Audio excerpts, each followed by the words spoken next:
7 days is the one that I wish I'd been doing from the beginning. You know, pretty much we used to do a stage show, myself and Dean Butler and Willie DeWitt and the late great Kevin Smith and Mark Wright, and sort of a rotating panel of about 4 of us, and we just get on stage at the Classic and basically we'd say to the audience, what do you want to talk about from the last week? And it was called Week As, and they would throw stuff at us and we would just riff on it, and some things would be better than others. I think the nature of kind of making stuff up means there are giant lulls, but it was great to do, and invariably there would be one moment where we would just discover something on stage and we'd all laugh about it. And so I always wanted to do that type of show. I always felt that we had sufficient kind of talent and depth with comedians that we could maintain a show like that. Sometimes I walk away from pilots and usually you just go, don't know, because you can't second guess TV. Anyone that's been involved with TV will know you try and second guess how the machinations work, you're just going to go crazy. But with this one, I walked away and I went, wow, we all genuinely laughed. I felt like there was genuine laughter there, and I think that's a pretty good way of judging a comedy show. I think the really cool thing about it is that because you've got 7 comedians on the TV, people are seeing new comedians that they might not have known before. I mean, it's no problem with me because I think in the New Zealand comedy pantheon I'm cemented. But no, you know, it's like, I think, you know, even people that maybe listen to Paul Ego on The Rock and Di Henwood maybe from C4 are seeing different angles to those guys, and that's pretty obvious. But then you're getting your Ben Hurleys and your Steve Wrigleys, you know, Michelle A. Court and Irene Pink, and just a whole bunch of comedians, Justine Smith, and it's pretty hard for them to, you know, with 7 comedians over half an hour to get their say. But I think gradually over time, and the executives and public alike are seeing a depth of Kiwi comedy that's there. I really like the fact that we make 7 days kind of, you know, the day before it goes to air. So every week you're not filming. Like, the worst thing about TV for me in the past has been filming, you know, 20 episodes over a couple of weeks. You can't make any reference to anything that's happening in the real world, do you know what I mean? And so I like doing that 7 days thing. So I'd love to do for want of a better word, a sitcom, I suppose, that was topical, and you just made you know, maybe over a couple of days, and then it was quickly edited together and put on air. Various sort of examples. I mean, something like Free Radio, which is on the Comedy Central, I think, is an example of where they've taken basically a radio station show and then they've turned it into a sitcom. So they know kind of what's going to happen, but they still make up the stuff on the day. So there's a lot of ad-libbing, but it's still, because it's within, you know, like, you know, a radio structure. So when you do an hour of radio, you kind of know how it works. You have an interview and stuff like that. So I think something like that would be fun to do. Born in Westport, actually. And that's come in very, very handy. Being in Auckland, I've got a lot of rallies in the South Island. So when I moved to Auckland, instantly became a Dorklander, and all their, you know, friends and all the rest of the people, oh, you're from Auckland, the rest of it. I say, oh, born in Westport, immediate change of opinion of who you are, what you and stand for. If you're born on, you know, especially a coaster, you know, solid, you know, people put drinks on you.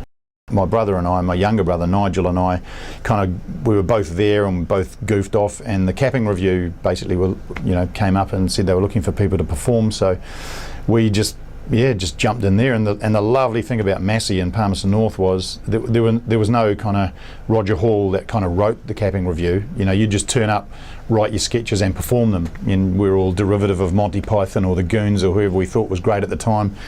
I started producing Kim Adamson and Danny Watson. And of course I was a bit starstruck with Danny, because he was, for me, was still What Now from my childhood. And the Leishman brothers were doing sport, and just so happened that Mark Leishman was working on a program called The Paradise Picture Show, which was Julie Christie's first kind of independent TV show that she made. And he essentially, after a little while of seeing, you know, the crap that I talked, said, why don't you come along and audition for this character, which was Clark Bent, which was a play on Clark Kent. So I'd dress up in a suit and with the glasses and go out and just do these silly interviews on TV. And it was my first experience of TV, and it was fantastic.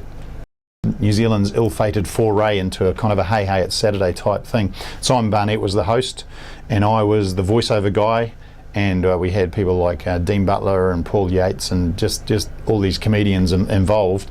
And for whatever reason, maybe probably in my opinion, too many cooks, it didn't didn't survive, and perhaps just the nature of New Zealand being, you know, not perhaps having that critical mass of audience and advertisers.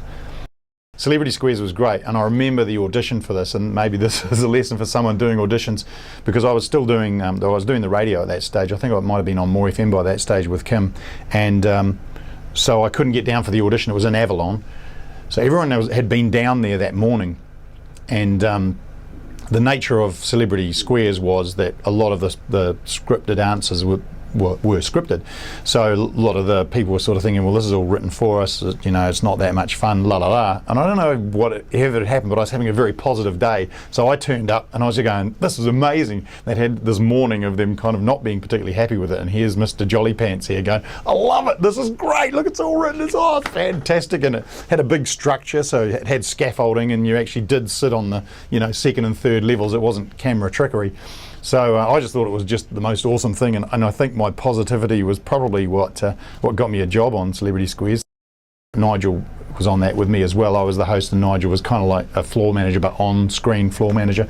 And Oliver Driver was the hanging judge. He's the guy that hit the gong. And my first image of that is just this woman that Oliver slated and got angry and just rushed across the stage, jumped over the judge's desk and grabbed Oliver. And yeah, very funny, but apparently he's gone on to do some other things. I don't know if they're still going or what the story is there. But Kate Ward-Smythe just does such a great job of organising everything, and in the initial years you got a lot more involved in like learning dances and stuff like that, and so yeah, there would be just a great energy, you know, and I really liked it, and working with different co-hosts throughout the years. So I was kind of rotating kind of room of co-hosts there for a bit. It was like, gee, I don't even want to start the list in case I miss someone out. But all the prominent female broadcasters of the time, worked with them all. Never Hilary Barry, she'd never get up on stage with me live. I don't know what that was about, personal issues we have with each other.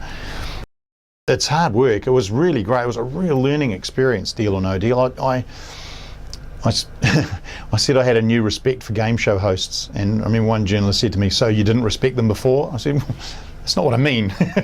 You know, how some journalists will always find the worst about your comment, but there's just a lot that goes on to make something like that work, and I think it takes a long while to get comfortable, and I think we were probably only just getting comfortable when you know, when it wasn't renewed, and I always take great pleasure. I actually mentioned this to Jason Alexander, right? I had the fortune of supporting him doing a comedy. He did a couple of gigs in Auckland, Wellington. He's George Costanza, of course, off Seinfeld. He came along and he asked, how can I introduce you? And I said, well, people will probably know me from Deal or No Deal. I said, and we were just talking. He goes, oh, you know, I know that. Obviously, it's on in the States, goes for seasons and seasons. I said, every country in the world, seasons and seasons and seasons. New Zealand, one season, I killed it. And so he promptly got up on stage, and that was his intro.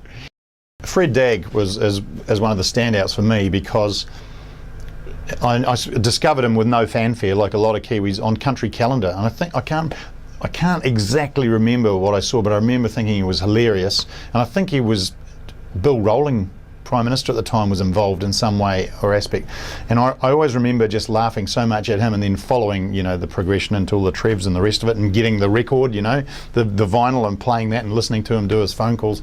So I always thought he was great. I used to follow a week of it, and I remember going to see a week of it in Christchurch live. And I thought it was just awesome. They were putting this show together, and I'd seen it. And in some ways, 7 days is probably the first time since then. I mean, maybe there've been a couple others in the middle, but I think a week of it was a great example of a good topical comedy show. Billy T, of course, he was just a very funny, well executed comedy. You know, very talented guy. He probably liked to be remembered more as an entertainer, I reckon, because he just had that all-round ability, didn't he? Billy T. I mean, you know, 10 News and all the rest of it. It's just so good, and now it's of course iconic, winning the Billy T Award, which, you know, some stand-up comedians think is a really big thing to do. I don't really go for awards, James. I'm not an awards type of guy. I'd rather get out there and make people laugh than have it, you know, get some sort of embossed towel and a certificate. If you want to aim for that, go for it. You know, I could do that if I wanted to aim for that. But I don't. I'm not interested.